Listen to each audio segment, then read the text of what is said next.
Random player ಏನಾದರೂ ನಂದು ಕೆಡಿ ನೋಡಿಬಿಟ್ರೆ ನಿಜವಾಗ್ಲೂ ಅವ್ವಾರು ಬಿಡ್ತಾರೆ. ಸದ್ಯಕ್ಕೆ ನಾನು ಯುರೋಪ್ ಸರ್ವರ್ ಕನೆಕ್ಟ್ ಮಾಡ್ಕೊತೀನಿ. ಏಷ್ಯಾದಿಂದ ಸೋಲೋ ಸೆಲೆಕ್ಟ್ ಮಾಡ್ಕೊಂಬಿಟ್ಟು ಕಾಂಕರರ್ ಪುಷ್ ಮಾಡಲಿಕ್ಕೆ ಟ್ರೈ ಮಾಡ್ತೀನಿ. ನೋಡ್ತಾ ಇರ್ಬೋದು, ಒಂದು ಮ್ಯಾಚ್ ಆಡಿದ್ದೀನಿ, 12 ಕೆಡಿ ಆಗೈತಿ. ಮ್ಯಾಚನ್ನು ಸ್ಟಾರ್ಟ್ ಮಾಡ್ತೀನಿ ಸೋಲೋ.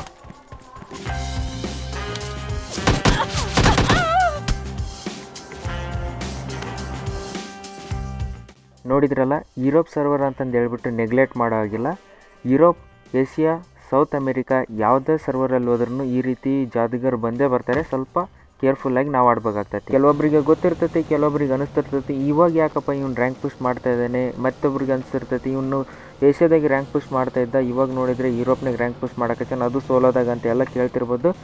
ಈಗ ನಾನು ಯಾಕೆ ರ್ಯಾಂಕ್ ಪುಷ್ ಮಾಡ್ತಾ ಇದ್ದೇನೆ ಅಂತಂದ್ರೆ, ಪ್ಲೇಯರ್ಸ್ ಆಲ್ಮೋಸ್ಟ್ ಭಾಳ ಕಮ್ಮಿ ಇದ್ದಾರೆ. ಓನ್ಲಿ ಯಾಕರ್ಸ್ ಇದ್ದಾರೆ. ಯಾಕರ್ಸ್ ಇರೋ ಕಾರಣದಿಂದಾಗಿ ಪ್ಲೇಯರ್ಸ್ ಯಾರು ಆಡೋಕ್ಕೆ ಇಷ್ಟಪಡೋಲ್ಲ. ಆಮೇಲೆ ಯಾಕರ್ಸನ್ನು ಒಬ್ರಿಗೊಬ್ರು ಹೊಡ್ಕೊಂತ ಹಂಗಾಗ್ಬಿಟ್ಟು ಅವ್ರಿಗೆ ಜಾಸ್ತಿ ಇಂಟ್ರೆಸ್ಟ್ ಇರೋಲ್ಲ ಅಂತ ಅನ್ಕೊಂತೀನಿ. ಜೊತೆಗೆ ಇವಾಗ ಯಾಕೆ ರ್ಯಾಂಕ್ ಪುಷ್ ಮಾಡೋಕತ್ತೀನಿ ಅಂತಂದ್ರೆ, ನಾನು ಒಟ್ಟು ಈ PUBG ಮೊಬೈಲ್ ಲೈಟ್ ಒಟ್ಟು ಕಾಂಕರರ್ ಮಾಡೇ ಇಲ್ಲ. ಅದಕ್ಕೋಸ್ಕರ ರ್ಯಾಂಕ್ ಪುಷ್ ಮಾಡೋಣ ಅಂತ ಹೇಳ್ಬಿಟ್ಟು ಮಾಡ್ತಾಯಿದ್ದೀನಿ. ಜೊತೆಗೆ ಯುರೋಪ್ನಾಗ ಮಾಡ್ತಿರೋ ಕಾರಣ ಜಾಸ್ತಿ ಪ್ಲೇಯರ್ ಇಲ್ಲ. ಇದು ನನಗೆ ಒಂದು ಅಪರ್ಚುನಿಟಿ. ಯಾರಾದರೂ ನೀವು ರ್ಯಾಂಕ್ ಪುಷ್ ಮಾಡ್ತೀರಂತಂದ್ರೆ ನಿಮಗೆಲ್ಲರಿಗೂ ಒಂದು ಒಳ್ಳೆಯ ಅವಕಾಶ. ಯುರೋಪ್ ಅಥವಾ ಸೌತ್ ಅಮೇರಿಕಾದಲ್ಲಿ ನೀವು ರ್ಯಾಂಕ್ ಪುಷ್ ಮಾಡ್ಬೋದು. ಏಷ್ಯಾದಲ್ಲಿ ಓನ್ಲಿ ಯಾಕರ್ಸ್ ಅದಾರ, ಟೆನ್ಷನ್ ತಗೊಳಕ್ಕೆ ಹೋಗ್ಬೇಡ್ರಿ, ಅದನ್ನು ಬಿಟ್ಬಿಡ್ರಿ. ಏಷ್ಯಾನ ಇವಾಗ ಯುರೋಪು ಮತ್ತು ಸೌತ್ ಅಮೇರಿಕಾ ಇವೆರಡರಲ್ಲಿ ನೀವು ರ್ಯಾಂಕ್ ಪುಷ್ ಮಾಡೋಂಗಿದ್ರೆ ಮಾಡ್ಕೋಬೋದು. ಒಂದು 5,000 ಮಾಡಿದ್ವಿ ಅಂತಂದರೆ ಆರಾಮಾಗಿ ಆಗಿಬಿಡ್ತೈತಿ. ನಾನೀಗ ಲ್ಯಾಂಡ್ ಆಗಿರೋದು ಪ್ರೊಮೊನೆಂಟ್ರಿಯಲ್ಲೇ ಲ್ಯಾಂಡ್ ಆಗಿಬಿಟ್ಟು ಆರಾಮಾಗಿ ಲೂಟ್ ಮಾಡ್ಕೊತೀನಿ. ಇಲ್ಲಿ ಮೇನ್ ಪಾಯಿಂಟ್ ನಾವು ಫೋಕಸ್ ಯಾವುದ್ರ ಕಡೆ ಮಾಡ್ಬೇಕಂತಂದ್ರೆ ಪ್ಲಸ್ ಮಾಡೋದ್ರ ಕಡೆಗೆ ಮಾಡ್ಬೇಕಾಗಿರ್ತೈತಿ. ನಾನು ಪ್ಲಸ್ ಮಾಡೋದ್ರ ಕಡೆಗೆ ಸಂಪೂರ್ಣ ಗಮನ ಕೊಟ್ಟಿರ್ತೀನಿ. ಓನ್ಲಿ ಲೂಟ್ ಮಾಡ್ತೀನಿ, ಡ್ಯಾಮೇಜ್ ತಗೊತೀನಿ, ಆಮೇಲೆ ಕಿಲ್ ಮಾಡ್ತೀನಿ, ಜೊತೆಗೆ ಸರ್ವೈವಲ್ ಮಾಡ್ತೀನಿ. ಇವಿಷ್ಟು ನಾಲ್ಕು ಪಾಯಿಂಟನ್ನು ನಾನು ಮಾಡ್ತೀನಿ. ಜೊತೆಗೆ ಹೀಲ್ ಸಹ 5 ಪಾಯಿಂಟನ್ನು ನಾನು ಕಂಪ್ಲೀಟ್ ಮಾಡ್ತೀನಿ. ಅವನ್ನ 5 ಪಾಯಿಂಟ್ ನಾವು ಎಷ್ಟರ ಮಟ್ಟಿಗೆ ನಾವು ಎಷ್ಟು ಪರ್ಸೆಂಟೇಜ್ ಮಾಡ್ತೀವಿ ಅನ್ನೋದ್ರ ಮೇಲೆ ಡಿಪೆಂಡ್ ಆಗ್ತೈತಿ. ನಮ್ಮದು ಎಷ್ಟು ಪ್ಲಸ್ ಆಗುತ್ತೆ, ಎಷ್ಟು ಮೈನಸ್ ಆಗುತ್ತೆ ಅಂತ ಹೇಳ್ಬಿಟ್ಟು ಇವಾಗ ನಾನು ಸಿಕ್ಕಿದ್ನೆಲ್ಲ ಲೂಟ್ ಮಾಡ್ತೀನಿ. ಯಾಕಂತಂದರೆ ನಮ್ಮದು ಬ್ಯಾಕ್ ಪ್ಯಾಕ್ನ ಫುಲ್ ಮಾಡಬೇಕು. ಸಪ್ಲೈ ಅಂತಕ್ಕಂಥದ್ದನ್ನ 100% ಮಾಡೋಕ್ಕಾಗಲ್ಲ, ಬಟ್ ಒಂದು 90% ಆದರೂ ಮಾಡಲೇಬೇಕಾಗತ್ತೆ ಜಾಸ್ತಿ ಪ್ಲಸ್ ಆಗ್ಬೇಕಂತಂದರೆ.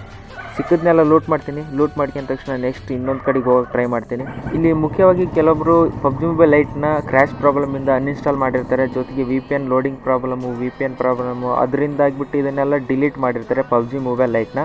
ಇವಾಗ ಅವರಿಗೆ ಇಂಟ್ರೆಸ್ಟ್ ಬಂದಿರ್ತೈತಿ PUBG ಮೊಬೈಲ್ ಲೈಟ್ನ ಇನ್ಸ್ಟಾಲ್ ಮಾಡ್ಕೋಬೇಕು, ಆಟ ಆಡಬೇಕು, ಗೇಮ್ ಪ್ಲೇ ಮಾಡ್ಬೇಕಂತ ಹೇಳ್ಬಿಟ್ಟು. ಯಾಕಂತಂದರೆ ಇವಾಗ ಯಾವುದೇ ರೀತಿ ಗೇಮ್ ಒಳಗಡೆಗೆ ಪ್ರಾಬ್ಲಮ್ ಇಲ್ಲ. ಪ್ರಾಬ್ಲಮ್ ಇದ್ದರೆ ಅದು ಒಂದೇ ಮಾತ್ರ ಯಾಕರ್ಸು ಜೊತೆಗೆ ಒಂದು ಸ್ವಲ್ಪ ಲೋಡಿಂಗ್ ಇರ್ತೈತಿ.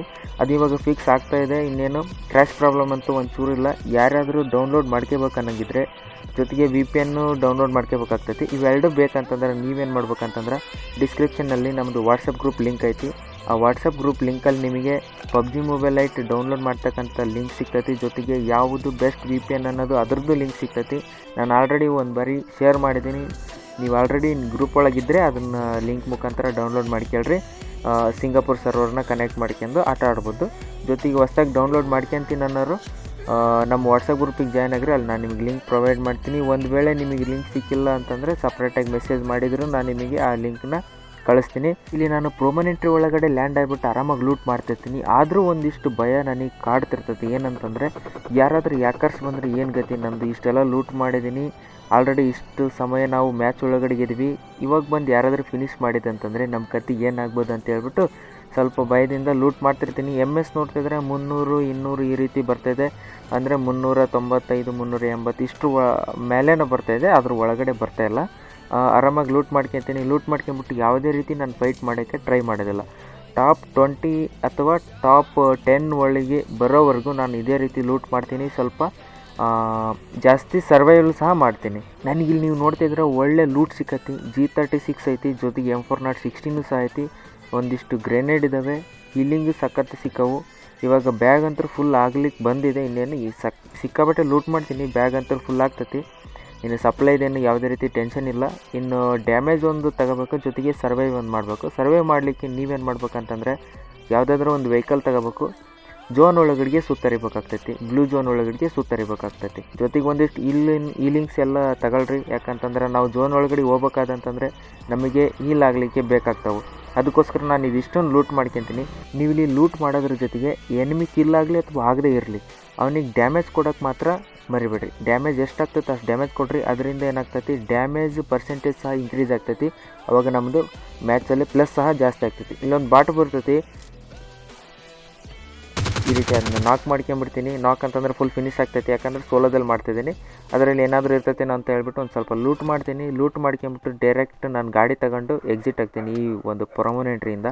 ನಾನು ಒಪ್ಕೊಂತೀನಿ ಈ ಮ್ಯಾಚ್ ಒಳಗಡೆಗೆ ಸಾಕಷ್ಟು ಬಾಟ್ ಬರ್ತಾವಂತಂದು. ಯಾಕಂತಂದರೆ ನಾವಿನ್ನು ಜಸ್ಟ್ ಸ್ಟಾರ್ಟ್ ಮಾಡಿದ್ದೀವಿ ರ್ಯಾಂಕ್ ಪುಷ್ ಮಾಡಲಿಕ್ಕೆ. ಈ ಯುರೋಪ್ ಸರ್ವರಲ್ಲಿ ಯಾವತ್ತೂ ಆಡಿರಲಿಲ್ಲ, ಅದಕ್ಕೋಸ್ಕರ ಯಾವುದೇ ರೀತಿ ಟೈರ್ ಐ ಆಗಿರಲಿಲ್ಲ, ಅಲ್ಲಿ ಪ್ಲೇಯರ್ಸ್ ಯಾರು ಬರ್ತಿರಲಿಲ್ಲ. ಬಟ್ ಇದ್ರಾಗ ಸಂಪೂರ್ಣ ಬಾಟೇ ಬರ್ತಾವಂತ ಏನಲ್ಲ, ಪ್ಲೇಯರ್ಸು ಬರ್ತಾರೆ, ಆದರೆ ಕಡಿಮೆ ಬರ್ತಾರೆ. ಫಸ್ಟ್ ಬಾಟ್ ಇಂಟ್ರಡ್ಯೂಸ್ ಮಾಡ್ಕೊಂತಾವು, ಆಮೇಲೆ ಕಡೆಗೆ ಬರ್ತಾರೆ ಪ್ಲೇಯರು.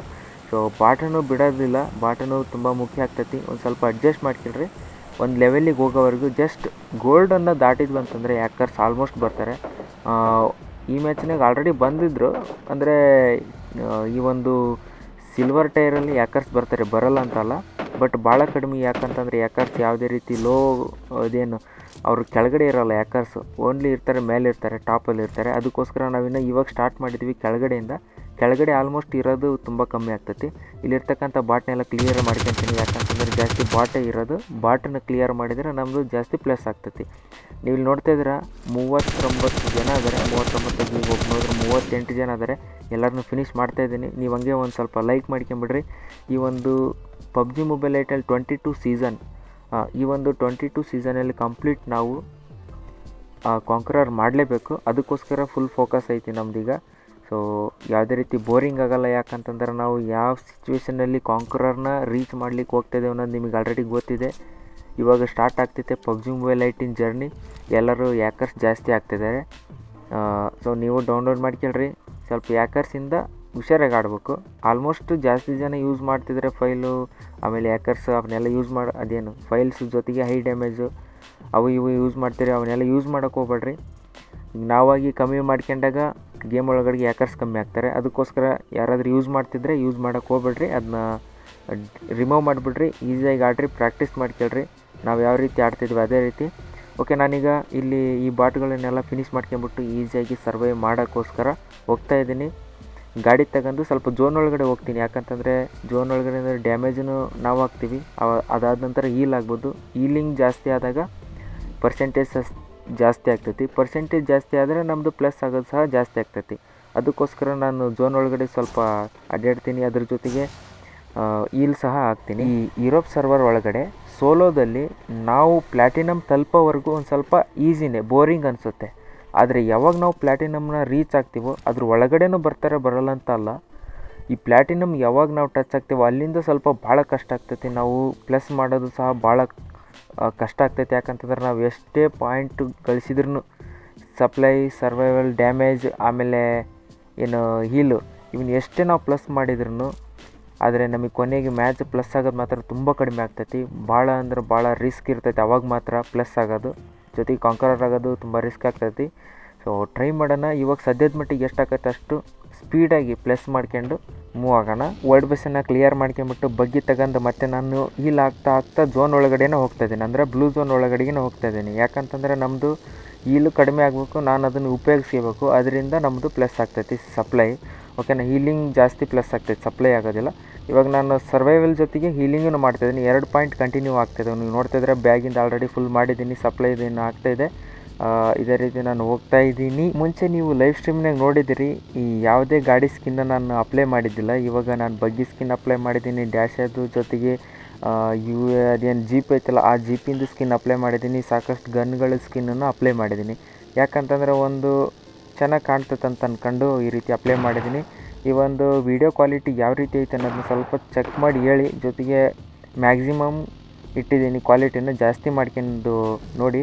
ಇವಾಗ ಓಕೆ, ಇಲ್ಲಿ ಫುಡ್ ಸ್ಟೆಪ್ ಬರ್ತಿದೆ. ನಾನು ಗಾಡಿ ಇಳಿದ್ಬಿಟ್ಟು ನೋಡ್ತಾ ಇದ್ದೀನಿ ಪ್ಲೇಯರಾ ಅಂತಂದು ಹೇಳ್ಬಿಟ್ಟು. ಅಲ್ಲಿ ಹೋಗ್ತಾ ಇದ್ದಾನೆ, ಬಟ್ ಅದು ಪ್ಲೇಯರ್ ಅಲ್ಲ, ಬಾಟ್ ಆಗಿರ್ತೈತಿ. ನಮಗೆ ಬಾಟು ಪ್ಲೇಯರ್ ಯಾವುದು ಮುಖ್ಯ ಅಲ್ಲ, ನಮಗೆ ಓನ್ಲಿ ಮುಖ್ಯ ಕಿಲ್ಸು ಜೊತೆಗೆ ಈ ಡ್ಯಾಮೇಜ್ ಎಷ್ಟು ಆಗ್ತೈತೆ ಅನ್ನೋದ್ರ ಮುಖ್ಯ. ಇವಾಗ ನಾನು ಅದನ್ನು ಕಿಲ್ ಮಾಡಿಬಿಟ್ಟು ಬಗ್ಗಿ ತಗೊಂಡು ಮತ್ತೆ ಇಲ್ಲಿಂದ ಎಕ್ಸಿಟ್ ಹಾಕೀನಿ. ಯಾಕಂತಂದ್ರೆ ನಮಗೆ ಸರ್ವೈವಲ್ ಮಾಡಬೇಕು, ಜೊತೆಗೆ ಹೀಲಿಂಗ್ ಆಗಬೇಕು. ಅದಕ್ಕೋಸ್ಕರ ಇಲ್ಲಿಂದ ಎಕ್ಸಿಟ್ ಆಗ್ತೀನಿ ನಾನು.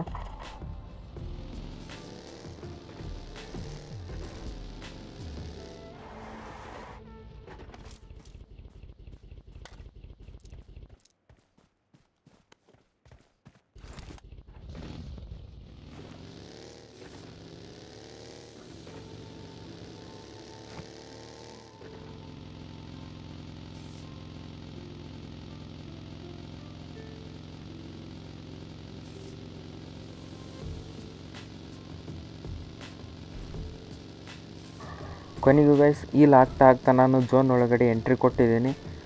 ಇವಾಗ ನನಗೆ ಏನಂತಂದರೆ ಇನ್ನು 16 ಜನ ಅದಾರ. 16 ಜನಗಳಲ್ಲಿ ಯಾರ್ಯಾರು ಯಾಕರ್ಸ್ ಅದಾರ, ಯಾರ್ಯಾರು ಫೈಲ್ ಯೂಸರ್ ಅದಾರ, ಯಾರ್ಯಾರು ಹೈ ಡ್ಯಾಮೇಜ್ ಕೊಡ್ತಕ್ಕಂಥವ್ರು ಅದಾರ ಅಂತ ನನಗಂತೂ ಗೊತ್ತಿಲ್ಲ. ನಾನು ಈ ಕಡೆ ಸೆಂಟ್ರಲ್ ರೋಡಿಗೆ ಹೋಗಕ್ಕೆ ಅನ್ಕೊಂಡೆ, ಅಲ್ಲಿ ಝೋನ್ ಆ ಕಡೆ ಆಗೋದಿಲ್ಲ, ಮತ್ತಿಗೆ ರೆಡ್ ಝೋನ್ ಬೇರೆ ಐತಿ ಅಂತಂದು ಹೇಳ್ಬಿಟ್ಟು ಅಪಾರ್ಟ್ಮೆಂಟಿಗೆ ಬರೋಕ್ಕೆ ಟ್ರೈ ಮಾಡ್ತೀನಿ. ಸೀದಾ ಅಪಾರ್ಟ್ಮೆಂಟಿಗೆ ಹೋಗ್ತೀನಿ. ಇಷ್ಟು ಜನರಲ್ಲಿ ಯಾಕರ್ಸ್ ಮಾತ್ರ ಖಂಡಿತ ಇದ್ದೇ ಇರ್ತಾರೆ. ಯಾಕಂತಂದರೆ ಜನ ಕಮ್ಮಿ ಆದಂಗೆಲ್ಲ ಉಳಿತಕ್ಕಂಥವ್ರು ಮಾತ್ರ ಯಾಕರ್ಸ್ ಉಳಿತಾರೆ. ಪ್ಲೇಯರ್ಸ್ನೆಲ್ಲ ಕಿಲ್ ಮಾಡಿರ್ತಾರೆ, ಪ್ಲೇಯರ್ಸ್ ಆಲ್ರೆಡಿ ಡೆಡ್ ಆಗಿರ್ತಾರೆ, ಉಳಿದಿರೋರು ಮಾತ್ರ ಯಾಕರ್ಸ್ ಆಗಿರ್ತಾರೆ. ಅದೇ ರೀತಿ ಯೋಚನೆ ಮಾಡಿಬಿಟ್ಟು ನಾನು ಫುಲ್ಲು ಭಯದಿಂದ ನಾನೇನು ಮಾಡ್ತೀನಿ, ಅಪಾರ್ಟ್ಮೆಂಟ್ ಒಳಗಡೆ ಬಂದುಬಿಟ್ಟು ಯಾವುದೇ ರೀತಿ ಮೂವ್ ಆಗೋದಿಲ್ಲ, ಅಲ್ಲೇ ಇರ್ತೀನಿ ಒಂದು ಸ್ವಲ್ಪ ಹೊತ್ತು. ಇನ್ನೇನು ಝೋನ್ ಕಂಪ್ಲೀಟ್ ಆಗ್ತಾ ಬಂತು, ಉಳಿದಿರ್ತಕ್ಕಂಥದ್ದು 11 ಜನ ಅಷ್ಟೇ. ಇದ್ರಾಗ ಯಾಕರ್ಸ್ ಎಷ್ಟು ಜನ ಅಂತ ನನಗಂತೂ ಗೊತ್ತಿಲ್ಲ, ಪ್ಲೇಯರ್ಸ್ ಎಷ್ಟು ಜನ ಅಂತಲೂ ಗೊತ್ತಿಲ್ಲ, ಬಾಟ್ ಎಷ್ಟು ಜನ ಅಂತಲೂ ಗೊತ್ತಿಲ್ಲ. ನಾನು ಅಪಾರ್ಟ್ಮೆಂಟ್ ಒಳಗಡೆಗೆ ಒಂದು ಚಿಂತೆ ಇತ್ತು ನನಗೇನಂತಂದರೆ, ಈ ಕಡೆ ಪಕ್ಕದ ಅಪಾರ್ಟ್ಮೆಂಟಲ್ಲಿ ಯಾರಾದರೂ ಗ್ಲಿಚ್ ಯೂಸ್ ಮಾಡ್ಕೊಂಡು ಅಡಿಗೆ ಏನಾದರೂ ಇದ್ದಂತಂದ್ರೆ ನಮ್ಮದು ಪ್ಲೇಸ್ ಆಗೋದು ಭಾಳ ಕಷ್ಟ ಆಗ್ತೈತಿ. ಮುಂದ್ಗಡೆ ನೋಡ್ತಿದ್ರೆ ಸಾಕಷ್ಟು ಡ್ರಾಪ್ ಇದ್ದವು. ಆ ಡ್ರಾಪ್ನ ಯಾರಾದರೂ ಲೂಟ್ ಮಾಡೋಕ್ಕೆ ಬರ್ತಾರೇನೋ ಅಂತ ಹೇಳ್ಬಿಟ್ಟು ನಾನು ಕಾಯ್ತಿದ್ದೆ. 6x ಹೆಂಗೂ ಸ್ಕೋಪ್ ಇತ್ತು, G36 ಇತ್ತು. ನೋಡ್ತಾ ಇದ್ದೀನಿ ಯಾರಾದರೂ ಸ್ಪಾಟ್ ಹಾಕಾರೇನೋ ಅಂತಂದೇಳಿ. ಫೈರ್ ಸೌಂಡ್ ಏನೋ ಬರ್ತಾ ಇದ್ದಾವೆ, ಆದರೆ ಅದು ಪ್ಲೇಯರು ಬಾಟ್ ಥರ ಆ್ಯಕ್ಷನ್ ಮಾಡ್ತಾಯಿದ್ದಾನೆ ಅವನು. ಇಲ್ಲಿ ಏನಾಗ್ತೈತೆ ಅಂತಂದ್ರೆ ಅವನು ಫೈರ್ ಮಾಡ್ತಕ್ಕಂಥದ್ದು ಅವನಿಗೆ ಮೂಲ ಆಗ್ತೈತೆ. ಯಾಕಂತಂದರೆ ಇನ್ನೊಬ್ಬ ಒಂದು ಪ್ಲೇಯರ್ ಬಂದ್ಬಿಟ್ಟು ಅವನ್ನ ಹೊಡಿತಾನೆ. ಅವಾಗ ಏನಾಗ್ತೈತೆ, ಒಂದು ಕಿಲ್ ಅನಾವಶ್ಯಕವಾಗಿ ನಂದು ಹೋಗಿಬಿಡ್ತೈತಿ. ಯಾಕಂತಂದ್ರೆ ಅವು ಸ್ಟೇಡಿಯಮ್ನಲ್ಲಿ ಇರ್ತಕ್ಕಂಥದ್ದು ಮತ್ತು ಆ ಒಂದು ಡ್ರಾಪ್ನ ಲೂಟ್ ಮಾಡೋಕ್ಕೆ ಬಂದಿರತಕ್ಕಂಥದ್ದು ಅವೆರಡು ಕಿಲ್ ನನಗೆ ಬರಬೇಕಾಗಿತ್ತು. ಯಾಕೆ ಹೇಳ್ತಾ ಇದ್ದೇನೆ ಅಂತಂದರೆ, ನೀವು ಇಲ್ಲಿ ನೋಡಿ,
ನಾನು ಅವನಿಗೆ ಇಲ್ಲಿ ಸಾಕಷ್ಟು ಪ್ರಯತ್ನ ಪಟ್ಟೆ ಡ್ಯಾಮೇಜ್ ಕೊಡಲಿಕ್ಕೆ. ಹೆವಿ ರಿಕಾಯಿಲ್ ಕಂಟ್ರೋಲ್ ಆಯಿತು, ಆದರೂ ಅವನಿಗೆ ಒಂದು ಬುಲೆಟ್ ಸತಿ ಟಚ್ ಆಗಲಿಲ್ಲ. ಅದು ಒಂದು ಸ್ವಲ್ಪ ಭಾಳ ಬೇಸರ ಆಯಿತು.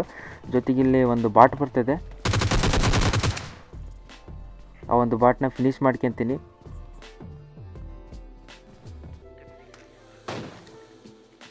ಓಹೋ, ಇಲ್ಲಿಗೆ ನೀವು ಕೇಳ್ತಿದ್ದೀರಲ್ಲಿ AWM ಸೌಂಡ್. ಆ AWM ಹಿಡ್ಕೊಂಡಿರ್ತಕ್ಕಂಥ ಪ್ಲೇಯರು ಪಕ್ಕದಲ್ಲಿ ಸ್ಟೇಡಿಯಂ ಒಳಗಡೆ ಇರ್ತಕ್ಕಂಥ ಪ್ಲೇಯರ್ನ ಕಿಲ್ ಮಾಡಿಬಿಡ್ತಾನೆ. ಇದು ಇವಾಗ ನನಗೊಂದು ತುಂಬ ಬೇಸರ ಐತೆ. ಯಾಕಂತಂದರೆ ಈಸಿ ಬರ್ತಕ್ಕಂಥ ಕಿಲ್ ಅವ್ನು ನೋಡ್ಕೊಂಡಿದ್ದಾನಲ್ಲ ಅಂತಂದು ಹೇಳ್ಬಿಟ್ಟು ನಾನು ಮೂವ್ ಆಗ್ತಿದ್ದೆ ಸ್ಟೇಡಿಯಂ ಒಳಗಡೆ ಹೋಗೋಣ ಅಂತಂದು ಹೇಳ್ಬಿಟ್ಟು ಇಲ್ಲೇನಾಗ್ತೈತಿ, ರೈಟ್ ಸೈಡ್ ಫೈರ್ ಸೌಂಡ್ ಬರ್ತೈತಿ. ಆ ಫೈರ್ ಸೌಂಡ್ ಕೇಳಿದ ತಕ್ಷಣ ನಾನು ಹಿಂದಕ್ಕೆ ಬಂದುಬಿಡ್ತೀನಿ. ಯಾಕಂತಂದರೆ ಮಧ್ಯಕ್ಕೆ ಹೋಗಿ ಸಿಕ್ಕಾಕೊಂಡು ನಾನು ಕಿಲ್ ಆಗಬಾರ್ದು ಅಂತ ಹೇಳ್ಬಿಟ್ಟು ಮತ್ತೆ ಮೈನಸ್ ಆಗಿಬಿಡ್ತೈತಿ. ಇಷ್ಟ ತನಕ ಕಷ್ಟಪಟ್ಟದ್ದು ವೇಸ್ಟ್ ಆಗಿಬಿಡ್ತೈತಿ. ಏನಾದರೂ ಮಾಡಿ ಚಿಕನ್ ಡಿನ್ನರ್ ತಗೊಳ್ಳೇಬೇಕಂತ ಒಂದು ಹಠ ಬಂದಿರ್ತೈತಿ. ಚಿಕನ್ ಡಿನ್ನರ್ ಜೊತೆಗೆ ಸಾಕಷ್ಟು ಪ್ಲಸ್ನ ಸಹ ಮಾಡಬೇಕಾಗಿರ್ತೈತಿ. ಇಲ್ಲಿವರೆಗೆ ವೀಡಿಯೋ ನೋಡ್ತಾ ಇದ್ದೀರ ಅಂತಂದರೆ ದಯವಿಟ್ಟು ಲೈಕ್ ಮಾಡಿ ಕೇಳ್ರಿ. ಆ ಕಿಲ್ ಹೋಯ್ತು. ಬೆಂಕಿ ಸ್ಪ್ರೇ G36 ವಿತ್ 6x ಬೆಂಕಿ ಸ್ಪ್ರೇ ಜೊತೆಗೆ ಒಂದು ಕಿಲ್ಲನ್ನು ಸಹ ಬಂತು. 1v1 ಆಗ್ತೈತಿ. ನೋಡೋಣ ಚಿಕನ್ ಡಿನ್ನರ್ ನನಗಾಗ್ತೈತೆ ಅವನಿಗಾಗ್ತೈತೆ ಒಂದು ಸ್ವಲ್ಪ ಕಮೆಂಟ್ ಮಾಡಿ. ಕಮೆಂಟ್ ಇನ್ನೇನು ಲೇಟ್ ಆಗಿಬಿಡ್ತೈತಿ, ಲೈಕ್ ಮಾಡಿ ಕೇಳ್ರಿ. ಎನ್ವಿ ಬಂದ ಮುಂದೆ